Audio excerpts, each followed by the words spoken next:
પાટણ જિલ્લા collector Shri doctor પ્રશાંત ચિલોવાએ પાટણ તાલુકાના આંબાપુરા ગામ ખાતે શ્રી નિર્મલભાઈ ચિમનભાઈ પટેલના પ્રાકૃતિક કૃષિના મોડલ ફાર્મની મુલાકાત લઈ પ્રાકૃતિક ખેતીના વિવિધ આયામોની વિસ્તૃત માહિતી મેળવી હતી।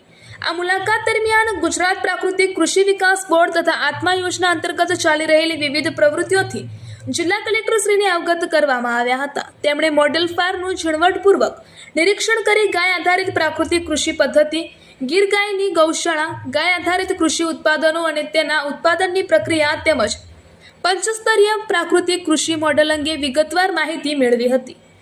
જિલ્લા કલેક્ટરશ્રીએ પ્રાકૃતિક કૃષિ ક્ષેત્રે કરવામાં આવી રહેલા નવીન અને પ્રેરણાદાયી પ્રયાસોની પ્રશંસા કરી હતી અને તેમણે જણાવ્યું હતું કે પ્રાકૃતિક કૃષિ માત્ર પર્યાવરણને અનુકૂળ ખેતી પદ્ધતિ જ નહીં પરંતુ ખેડૂતોના ઉત્પાદન ખર્ચમાં ઘટાડો કરી આવકમાં વધારો કરવાની દિશામાં પણ અસરકારક માધ્યમ બની શકે છે।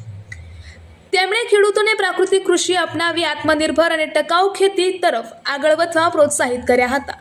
આ મુલાકાત દરમિયાન પ્રોજેક્ટ ડાયરેક્ટર આત્મા તેમજ આત્મા યોજના અને ગુજરાત પ્રાકૃતિક કૃષિ વિકાસ બોર્ડના અધિકારીઓ અને કર્મચારીઓ ઉપસ્થિત રહ્યા હતા।